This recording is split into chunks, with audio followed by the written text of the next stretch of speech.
It's not every day you get to do something that you've always wanted to do. So right before the pandemic, this opportunity came to us. Uncle Tuck wants to sell the house. And I kind of went, the house over there? And they went, yeah. Conversation started and it just took off from there. The number of possibilities of how the museum and the Eng family could work together to make this into an immersive space and something new for the neighborhood, couldn't pass it up. This got the museum's imagination moving again.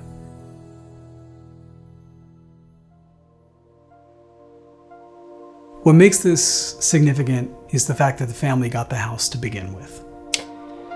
They figured out how to build this home at a time when it was not permitted to have a single family residence as an immigrant.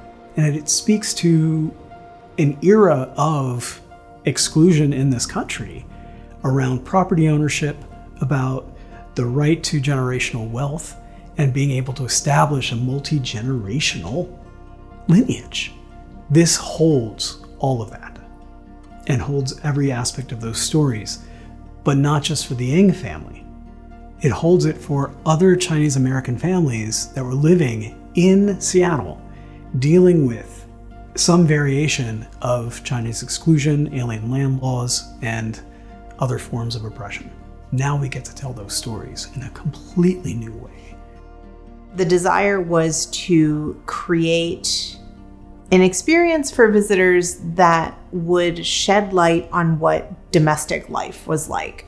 It is this space that's telling a story about family, about women, about children, about what it was like to grow up in a neighborhood like this. So on one hand, you walk into this space and you're going to see period furniture from circa 1930s to 1950s. And then at the same time, you're going to have a layer of interpretation that talks about the Eng family. We're going to have, I think, an additional layer of interpretation that will tell the story of this neighborhood. It will help to contextualize the Eng family's history within the broader history of this neighborhood, this place. It really ties into a concept we've been throwing around in the museum for a while, of this idea of a campus. We can take people to various parts of the district to interpret aspects of our histories. It is something that's unique to our neighborhood in particular, in that those story points and those places, they come together in so many different ways under so many different moments of time. Eng fits right smack dab in there. Now, in its second life, if you will, the home is offering the museum a way to lay new roots, to branch out, and to be able to tell new stories that go beyond the walls of the museum space and into these new places. So when I think about what got us here, there was a lot of support from the Community Advisory Committee and the family to develop the essence of the home and get a sense of what we wanted to do here. There were also financial contributors and very generous sponsors. All of that brought us to this place.